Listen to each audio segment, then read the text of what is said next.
வணக்கம். இந்த மகிழ்ச்சியான தருணத்தில் வளர்ந்த இந்தியா 2047 எதிர்கொள்ளும் சவால்களை குறித்து உங்களிடத்தில் சில நிமிடங்கள் பகிர்ந்து கொள்ளலாம் என்று ஆசைப்படுகிறேன். தமிழ்நாடு பாரதிய ஜனதா கட்சியின் சிறுபான்மையினர் அணி சார்பாக உங்களிடத்திலே மிகுந்த மகிழ்ச்சியோடு சில வேண்டுகோள்களையும் சில கோரிக்கைகளையும் வைக்க நான் கடமைப்பட்டிருக்கிறேன். வளர்ந்த இந்தியா 2047 விக்ஷித் பாரத் என்பது நமது பாரத பிரதமர் நரேந்திர மோடிஜி அவர்களின் கனவு திட்டம். நம்முடைய நாடு விடுதலை பெற்று நூற்றாண்டை எட்டும் 2047 ஆண்டில் வளர்ந்த நாடுகளின் பட்டியலில் இந்தியாவை இடம் பெற செய்வதே இதனுடைய நோக்கமாக இருக்கிறது. இந்தியா உருவாக்கிய தலைவர்களில் பாரத பிரதமர் நரேந்திர மோடி அவர்கள் ஒரு துணிச்சல் மிக்க முடிவை எடுப்பவர் என்று, சலனமின்றி உறுதியோடு செயல்படுபவர் என்றும் உலக தலைவர்கள் பலர் போற்றுகின்றனர். மாற்றம் தரும் அவரது சீரிய தலைமையின் கீழ் பொருளாதார சீர்திருத்தங்கள், உள்கட்டமைப்பு மேம்பாடு, சமூக முன்னெடுப்புகள், சீர்திருத்தங்கள், சமூக வளர்ச்சி இவை எல்லாவற்றிலும் இந்தியா கோடிக்கணக்கான மக்களின் வாழ்க்கை மேம்பட்டுள்ளது. இந்த நீடித்த வளர்ச்சி என்ற இலக்கை அடுத்த 20 ஆண்டுகளில் எட்டுவதற்கு இந்தியா ஒருங்கிணைந்த வளர்ச்சிக்காக சமூக பொருளாதார முன்னேற்ற, நீடித்த சுற்றுச்சூழல் மற்றும் குட் கவர்னன்ஸ் நல்ல ஆளுகை ஆகியவற்றை உள்ளடக்கிய பல்வேறு கவனம் செலுத்த வேண்டியிருக்கிறது. அது மட்டுமல்ல, வளமான பாரம்பரியம், பண்பாடு, ஏராளமான இயற்கை வளங்கள், சிறந்த அறிவியல், தொழில்நுட்பம், மனித ஆற்றல், நல்ல ஜனநாயக கட்டமைப்பு, அது மட்டுமல்ல சிறந்த ஆன்மீக சமய தலைவர்களை கொண்ட சிறந்த நாடாக இந்தியா விளங்குகிறது. இன்றைய இந்தியா உலகின் 4 வல்லரசு நாடுகளில் ஒன்றாக திகழ்கிறது.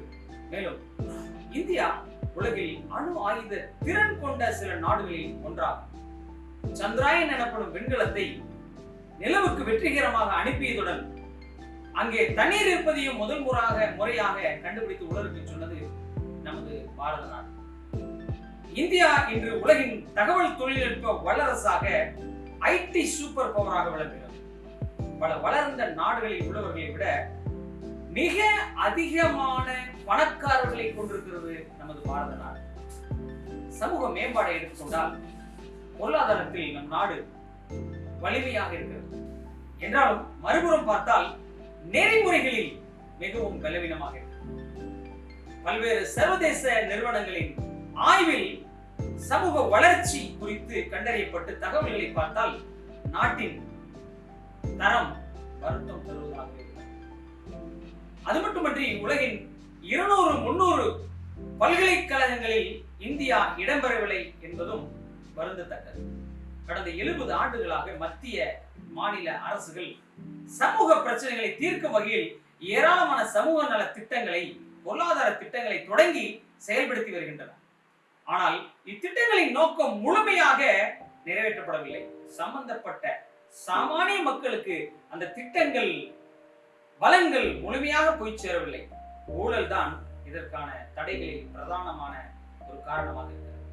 ஊழல் பல்வேறு துறைகளில் புகுந்து நாட்டின் அடிப்படை பொருளாதார கட்டமைப்பை சிதைக்கிறது. அதிலும் கிராமப்புற மக்களை, ஏழை மக்களை பெரிதும் பாதிக்கிறது. கனவு இந்தியாவை குறித்து நான் சொல்ல ஆசைப்படுகிறேன். கனவு இந்தியா, இதை கட்டமைப்பதற்கு ஒவ்வொருவரும் தங்களது அன்றாட வாழ்வில் தங்களுக்குரிய வகையில் பங்களிப்பை செலுத்தியாக வேண்டும். ஒவ்வொரு இந்தியனும் எந்த மாதிரியான இந்தியாவை கட்டமைக்க விரும்புகிறார்? நீதியும் மனிதாபிமானமும் கொண்ட ஒரு தேசமாக, அமைதியான ஒரு தேசமாக, அனைத்து குடிமக்களும் சமமாக நடத்தும் ஒரு தேசமாக, ஆரோக்கியமான ஒரு தேசமாக, முழு கல்வி அறிவு பெற்ற ஒரு தேசமாக, வளமான ஒரு தேசமாக, மகிழ்ச்சியான ஒரு தேசமாக, காலத்தால் அழியாத கவிஞனான கவியரசு கண்ணதாசன் கண்ட கனவு என்ன சொன்னார்? எல்லாரும் எல்லாமும் பெற வேண்டும், இங்கு இல்லாமை இல்லாத நிலை வேண்டும். அப்படியானால் அத்தகைய கனவு இந்தியாவை எப்படி கட்டமைப்பது? அவ்வாறு கட்டமைப்பதற்கான நடைமுறை என்பது சாகசங்கள் நிறைந்தது.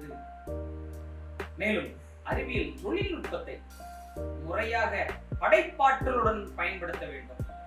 இது குறித்து மகாத்மா காந்தியடிகள் கூறியதாவது என்னவென்றால், அறிவியல் தொழில்நுட்ப வளர்ச்சி சாமானிய மக்களுக்கு உரிய வகையில் பயன்பட போதுதான் நான் மகிழ்ச்சி அடைவேன் என்று மகாத்மா காந்தியடிகள் சொல்கிறார். அதே போல தொழிலதிபர் JRD டாடா அவர்கள் ஒரு செய்தியாளர் கூட்டத்தில் இவ்வாறு கூறியிருக்கிறார். இந்தியா பொருளாதாரத்தில் வல்லரசு நாடாக வேண்டும், மாறாக இந்தியா மகிழ்ச்சி நிறைந்த நாடாக திகழ வேண்டும் அப்படின்னு சொல்றாரு. தமிழக முதலமைச்சராக இருந்த அறிஞர் அண்ணா என்ன சொல்றாரு கேட்டீங்கன்னா, ஏழையின் சிரிப்பில் இறைவனை காண்கிறேன் அப்படிங்கிறார். எனவே தேசத்தை கட்டமைப்பது பெரிய சவால்களை கொண்ட, படைப்பாற்றல் கொண்ட அறிவியல் தொழில்நுட்பத்தை சரியான முறையில் பயன்படுத்த வேண்டும். நமது கனவு இந்தியா அமைதி கொண்ட ஆரோக்கியமான மகிழ்ச்சி நிறைந்ததாக இருக்க வேண்டும். நமது கனவு இந்தியா அமைதி கொண்ட ஆரோக்கியமான ஒரு மகிழ்ச்சி நிறைந்ததாக இருக்க வேண்டும். நம் முன் என்ன சவால்கள் இருக்கிறது அதை கொஞ்சம் அலசி ஆராய்ந்து பார்க்க. அடுத்த 30 ஆண்டுகளில் அமெரிக்காவை விட ஒரு பெரிய அளவில் வளர்ச்சியை எட்டுவதற்கான ஆற்றல் இந்தியாவிடம் இருக்கிறது. தற்போது ஆற்றலிலும், அதாவது பொட்டன்ஷியல், இந்தியாவின் மக்கள் தொகையும் ஒன்றோடு ஒன்றாக தொடர்புடையதாக இருக்கிறது. ஆனால் இந்த ஆற்றலை பயன்படுத்தி செயல் வடிவம் கொண்டு வருவதில் தான் சிரமமாக இருக்கிறது, சவால் நிறைந்ததாக இருக்கிறது. போதிய ஆற்றல் கொண்டிருப்பதும் அதை உண்மையாக சாதிப்பதும் இருவேறுபட்ட விஷயங்களாகும். அதற்கு பல்வேறு சீர்திருத்தங்கள், மேம்பாடுகள் தேவைப்படுகிறது என்றாலும் சில அம்சங்களில் இன்றியமையாத சீர்திருத்தங்கள் தேவை. அதற்கு வேண்டிய மிக முக்கியமான ஒரு 10 சவால்களை விரைவாக நான் சொல்கிறேன். ஆளுகை, அதாவது கவர்னன்ஸ், இவை மேம்படுத்தப்பட வேண்டும். கல்வி சாதனைகளை மேம்படுத்துதல், சுகாதார அமைப்புகளை மேம்படுத்துதல், தனிநபர் வருமானத்தை உயர்த்துதல், வேளாண்மை உற்பத்தியை அதிகரித்தல், பணியாளர்களின் உற்பத்தி திறனை மேம்படுத்துதல், பணியாளர்களில் விசேஷமாக பெண்களின் பங்கேற்பை அதிகரித்தல், உட்கட்டமைப்பை மேம்படுத்துதல், சுற்றுச்சூழல் தரத்தை உயர்த்துதல், உலகளாவிய வர்த்தகத்தை அதிகரித்தல். இப்படி செய்யும் பொழுது இந்தியாவில் எல்லா பிரச்சனைகளுக்கும் தலையாக இருப்பது ஆளுமை அல்லது ஆளுகை பிரச்சனை தான். நல்ல ஆளுகை இல்லாமல், நல்ல நிர்வாகம் இல்லாமல் தரமான கல்வியை வழங்க முடியாது, கட்டமைப்பை அமைக்க முடியாது, உற்பத்தி திறனை மேம்படுத்த முடியாது, தரமான சுகாதாரத்தை அளிக்க முடியாது, பொது சேவைகளை நல்ல வகையில் அளிக்க முடியாது, பொருளாதார வளர்ச்சியின் பலன்களை மக்களில் சென்றடைவதை உறுதி செய்ய இயலாது. இந்தியா அனைத்து நிர்வாக நிலைகளிலும் நல்ல ஆளுகையின் அடிப்படையின் கோட்பாடுகளாக ஆப்ஜெக்டிவிட்டி, வெளிப்படைத்தன்மை, டிரான்ஸ்பரன்சி, எதிர்வினை, அதாவது ரெஸ்பான்சிவ்னஸ் மற்றும் பொறுப்புணர்வு, அக்கௌண்டபிலிட்டி ஆகியவற்றை மிகப்பெரிய அளவில் வலியுறுத்த வேண்டும். தகவல் அறியும் உரிமை சட்டம் RTI மற்றும் மின் ஆளுமை E-governance ஆகியவை பரவலாக அதிக அளவில் பயன்பாட்டில் இருக்க வேண்டும். அது மட்டுமல்ல, பொது சேவைகள் திறம்பட செயல்படுத்துவதற்கு, நாட்டில் தலைவிரித்தாடும் ஊழலை குறைப்பதற்கும் இந்த முன்முயற்சிகள் தேவை. கல்வியில் சாதனைகள் அதிகரிக்கப்பட வேண்டும். எந்த நாட்டுக்கும் சமூக பொருளாதார பயன்பாட்டுக்கு வளர்ச்சி கல்வியே முதுகெலும்பாக திகழ்கிறது. ஆனால் பிற நாடுகளை ஒப்பிடுகையில் பள்ளிக்கல்வியிலும் உயர்கல்வியிலும் இந்தியா மிகவும் பின்தங்கி இருக்கிறது. உயர்கல்வியில் மாணவர் சேர்க்கை விகிதம் கிராஸ் என்ரோல்மெண்ட் ரேஷியோ 28% தான். இது வளர்ந்த நாடுகளை ஒப்பிடும் பொழுது மிகுந்த குறைவு. அண்மையில் உலக அளவில் நடத்தப்பட்ட கல்வி நிறுவனங்களின் மதிப்பீட்டில் முதல் 200 சிறந்த பல்கலைக்கழகங்களில் இந்தியாவில் உள்ள எந்த பல்கலைக்கழகமும் இடம்பெறவில்லை. எனவே கல்விக்கு போதிய நிதியை அதிகரித்து ஒதுக்க வேண்டும் என்பது மட்டுமன்றி அனைத்து நிலைகளிலும் தரமான கல்வியை உறுதி செய்ய வேண்டும். இந்தியாவில் வேலைவாய்ப்பில்லாத இளைஞர்களில் பெருமளவு படித்த இளைஞர்கள் தான். இதற்கு காரணம் படித்திருந்தாலும் வேலைவாய்ப்புக்கு உரிய திறனை பெறாமல் இருப்பதே. இந்திய இளைஞர்கள் அத்தகைய மதிப்புடன் கூடிய தரமான கல்வியை பெற்றிருக்க வேண்டும். அதுதான் அவர்களுக்கு வேலை வாய்ப்பு தருவதாக, திறன் உள்ளவர்களாக மாற்றும். இவ்வாறு கோடிக்கணக்கான இளைஞர்களின் கல்வி சாதனைகளை மேம்படுத்தாத வரையில் இந்தியா கனவு திறன் ட்ரீம் பொட்டன்ஷியல் கொண்ட நாடாக திகழ இயலாது. சுகாதார அமைப்பில் மேம்பாடு. நாட்டின் பொருளாதார முன்னேற்றத்திற்கு ஏற்ப இந்தியாவின் சுகாதார அமைப்பு மேம்படவில்லை. சுகாதார கட்டமைப்பு இன்றைய சுகாதார தேவைகளுக்கு போதுமானதாக இல்லை. பொது சுகாதார வசதிகள் போதுமான அளவுக்கு நிர்வகிக்கப்படுவதில்லை. போதிய மருத்துவ பணியாளர்கள் இல்லை. பராமரிப்பு மோசமாக இருக்கிறது. சுகாதார நலனும் திறம்பட கையாளப்படுவதில்லை.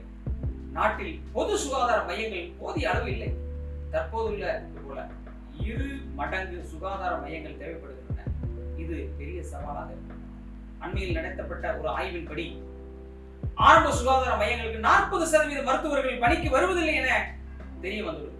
மேலும் மக்களுக்கு ஒதுக்கப்படும் மருந்துகளில் 70% மருந்துகளை பணியாளர்களே கையாளுகிறார்கள், வெளியே விற்கிறார்கள் என்று தெரிய வந்துள்ளது.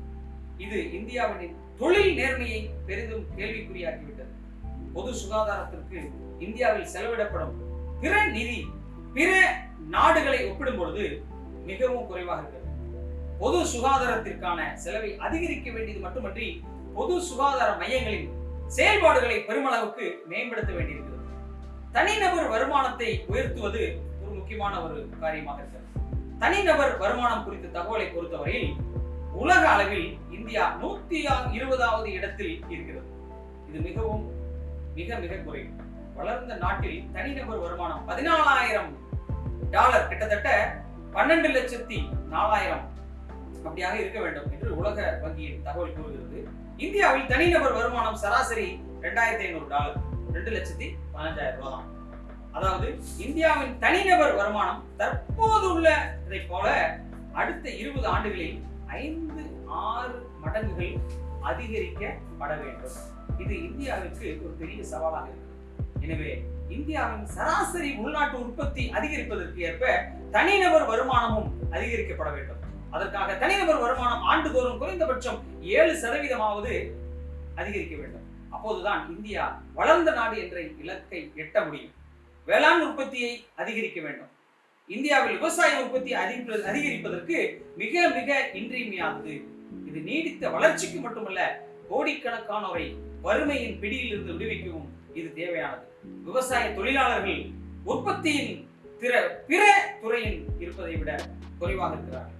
தற்போது தொழிலாளர் எண்ணிக்கையில் 60% பேர் விவசாயத்தில் இருக்கிறார்கள். ஆனால் ஒட்டுமொத்த வளர்ச்சிக்கு அவர்களது பங்களிப்பு கவலை தருவதாகவே இருக்கிறது. இது நாம் 4 பெரிய பிரச்சனைகளை தீர்க்க வேண்டியது. நமக்கு 4 பெரிய பிரச்சனைகள் தீர்க்கப்பட வேண்டியது. அந்த பிரச்சனைகளை என்னவென்று நான் கூறுகிறேன். விவசாய நிலங்களை குடியிருப்புகளுக்காகவும் தொழிற்சாலைகளுக்காகவும் மாற்றுவது. ரசாயன உரங்களை அளவுக்கு மீறி விவசாயத்திற்கு பயன்படுத்துவதால் மண் வளம் குறைகிறது. சுற்றுச்சூழல் பாதிப்பு காரணமாக மண்ணரிப்பு ஏற்படுது. பாசனத்திற்கு தேவையான தண்ணீர் இல்லாதது. இந்த பிரச்சனைகளுக்கு தீர்வு கண்டு வேளாண் உற்பத்தி திறனை அதிகரிக்க வேண்டிய கட்டாயம் இருக்கிறது. தொழிலாளர்களின் உற்பத்தி திறனை உயர்த்துதல். இந்தியாவில் தொழிலாளர்களுக்கான கூலி மிகவும் குறைவு. ஆனால் உற்பத்தி பொருட்களின் விலை அதிகமாக உள்ளது. அதற்கு காரணம் என்ன? உற்பத்தி திறன் மிகவும் குறைவாக இருப்பதே.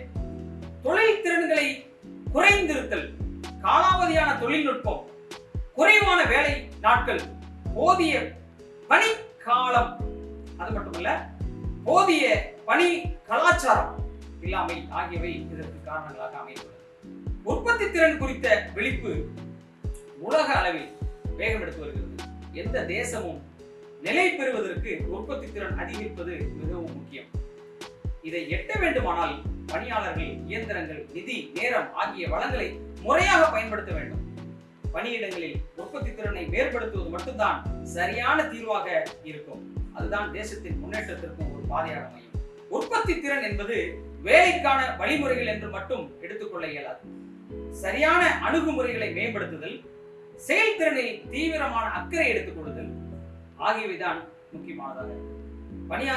பணியாளர்களை கடுமையாக உழைக்க செய்வதுடன் புத்திசாலித்தனமாக உழைக்கவும் செய்வதன் மூலமாக தொழிலாளர் சக்தியை உற்பத்தி திறனில் மேம்படுத்ததாக ஆக்க வேண்டும். தொழிலாளர் சக்தியில் மகளிர் பங்களிப்பை அதிகரிக்க வேண்டும். பிரதமரின் வளர்ந்த இந்தியா விக்ஷித் பாரத் இலக்கை எட்டுவதற்கு பெண்களின் பங்களிப்பு மிக மிக முக்கியமாக இருக்கிறது. இந்திய மக்கள் தொகையில் பாதி அளவு இருக்கும் பெண்களின் தொழில் ஆற்றலை தொழிலாளர் சக்தியில் முழுமையாக பயன்படுத்திக் கொண்டால்தான் நாட்டில் மக்கள் சக்தியின் பலன் முழுமையாக பெற முடியும். அது மட்டுமல்ல, தொழிலாளர்களில் பெண்களின் பங்களிப்பை அதிகரிப்பது நாட்டின் மொத்த உள்நாட்டு உற்பத்தியை ஜிடிபி கணிசமாக உயர்த்தும். மகளிர் தொழில் முனைவோர் வேலை வாய்ப்புகளை உருவாக்குகிறார்கள், புத்தாக்க காரியங்களுக்கு ஊக்கப்படுத்தப்படுகிறார்கள், நாட்டின் பொருளாதார வளர்ச்சிக்கும் பங்களிப்பு செலுத்துகிறார்கள். எல்லா நிலைகளிலும் முடிவுகளை எடுப்பதில் பெண்களுக்கு போதிய பயிற்சியும் போதிய அதிகாரமும் அளிக்க வேண்டும். அப்பொழுதுதான் அனைத்து தரப்பினரையும் உள்ளடக்கிய சமநிலையான வளர்ச்சியை எட்ட முடியும். பெண்களுக்கு அதிகாரம் அளிக்கும் வகையில் பல்வேறு திட்டங்களை அரசு முன்னெடுத்து வருகிறது. எனினும் தொழிலாளர் சக்தியில் அவர்கள் அதிக அளவில் பங்கெடுக்க செய்வது மிகவும் தேவையாகும். கட்டமைப்பை மேம்படுத்துதல். இந்தியாவின் கட்டமைப்பில் சில இடர்பாடுகள் கண்கூடாக தெரிகின்றன. நெரிசலான விமான நிலையங்கள், மோசமான சாலைகள், போதிய மின்சாரம் இல்லாமை, துறைமுகங்களில் சரக்கு கையாளுவதில் தேவையில்லாத தாமதம் ஆகியவை வளர்ச்சிக்கு தடையானதாக இருப்பதை நாம் அறிகிறோம். அது மட்டுமல்ல, நம் நாட்டு தொழில் நிறுவனங்களுக்கு மின்சார இணைப்பு கிடைப்பதில் நேரும் தாமதத்தால் 30 நாட்களுக்கு மேல் இழப்பு ஏற்படுகிறது. அது மட்டுமல்ல, அதே போல சரக்குகளை கையாளும் சுங்க நடைமுறைகளில் 15 நாட்களுக்கு மேல் இழப்பு ஏற்படுகிறது. இது போதாதென்று மின்தடையால் 10% அளவுக்கு இழப்பு உண்டாகிறது. இந்தியாவின் பொருளாதாரம் தொடர்ந்து மேம்பட வேண்டும் என்றால் அதிக மின்சக்தி, சிறந்த போக்குவரத்து, அது மட்டுமல்ல பொருள் போக்குவரத்தில் மேம்பாடு, விரைவான தகவல் பரிமாற்ற வசதிகள், பெண்களுக்கு அதிகாரம் அளிக்கும் வகையில் பல்வேறு திட்டங்களை அரசு கட்டமைப்பை மேம்படுத்தல். இந்தியாவின் கட்டமைப்பில் சில இடர்பாடுகளை கண்கூடாக நாம் பார்க்க முடிகிறது. அது என்னவென்றால், நெரிசலான விமான நிலையங்கள், மோசமான சாலைகள், போதிய மின்சாரம் இல்லாமை, துறைமுகங்களில் சரக்கு கையாளுதல் தேவையில்லாத தாமதம் ஆகியவைதான் நம்முடைய வளர்ச்சிக்கு தடையாக இருக்கிறதை நாம் அறிவோம். பொருள் போக்குவரத்தில் மேம்பாடு, விரைவான தகவல் பரிமாற்றம், இவை இந்த வசதிகள் அதிகமாக பெருக்கப்பட வேண்டும். இது மிக மிக முக்கியமானதாக இருக்கிறது. கடந்த சில ஆண்டுகளாக நாம் கண்ட சாதனைகளை பார்க்கும் பொழுது சாதனை சரித்திரத்தை மீண்டும் நடத்தியாக வேண்டும். ஏனென்றால் இந்தியாவில் 1,00,000 கிலோமீட்டர் தூரத்திற்கு நெடுஞ்சாலை வசதிகள், வசதியான விமான நிலையங்கள், துறைமுகங்கள் ஆகியவற்றை கடந்த 10 ஆண்டுகளில் உருவாக்கி இருக்கிறோம். திட்டமிட்ட காலக்கெடுவுக்கு முன்பே தில்லி மெட்ரோ ரயில் போக்குவரத்து பூர்த்தியாகி மக்கள் பயன்பாட்டுக்கு வந்துவிட்டது. அதே போல தகவல் தொடர்பு துறையில் தனியாரின் பங்களிப்பும் அதன் விரைவான வளர்ச்சியும், அது மட்டுமல்ல நாடு முழுவதும் பரவி இருப்பதை இந்தியா கட்டமைப்பை சிறப்பாக உயர்த்த முடியும் என்று காட்டியிருக்கிறது. இந்நிலையில் தான் அதை தொடர்ந்து செயல்படுத்தும் முயற்சியும் நாம் எடுத்து வர வேண்டும். சர்வதேச வர்த்தகம் இது ரொம்ப முக்கியமானது. உலக அளவிலான சரக்கு வர்த்தகத்தில் இந்தியா 2% தான் பங்களிப்பு கொடுக்கிறது. இந்த வகையில் அதே சேவை வர்த்தகத்தில் 4.6% எல்லாரும் வகையில் பங்கு பெறும் வகையில 4.6% எல்லா வளரும் நாடுகளின் சராசரிக்கும் கீழே இந்தியா இருக்கிறது. உதாரணத்துக்கு அமெரிக்காவுடனான இந்திய வர்த்தகம் சீனாவை ஒப்பிடும் பொழுது 10ல் 1 பங்கு தான் இருக்கிறது. இந்தியாவுக்கும் சீனாவுக்கும் இடையிலான வர்த்தகம் மிக மிக குறைவாக இருக்கிறது. அது மட்டுமல்ல, அண்டை நாடுகளான பாகிஸ்தான், வங்கதேசத்துடன் கொண்டுள்ள வர்த்தகமும் மிக மோசமாக இருக்கிறது. இந்தியாவின் உலகளாவிய வர்த்தகத்தை பெரிய அளவில் மேம்படுத்த நிறைய வழிகள் உள்ளன. உலகளாவிய வர்த்தகத்தில் சர்வதேச வர்த்தகம், இந்த சர்வதேச வர்த்தகம் என்று சொல்லும் பொழுது உலக அளவிலான சரக்கு வர்த்தகத்தில் இந்தியாவின் பங்கு 2% தான். இந்த வகையில் அதே சேவையை வர்த்தகத்தில் 4.6% எல்லா வளரும் நாடுகளின் சராசரிக்கும் கீழே இந்தியா இருக்கிறது. 2047ஆம் ஆண்டில் வளர்ந்த நாடாக உருவாக்க முடியும். அதற்கு தேவையானவை 3 மட்டுமே: அர்ப்பணிப்பு, உறுதிப்பாடு, துணிவு. இந்திய மக்கள், குறிப்பாக இளைஞர்களும் பெண்களும் இந்த 3 குறிக்கோள்களையும் உறுதியாக பின்பற்ற வேண்டும். வாழ்க தமிழ்நாடு, வாழிய பாரதம், பாரத் மாதா கி ஜெய்.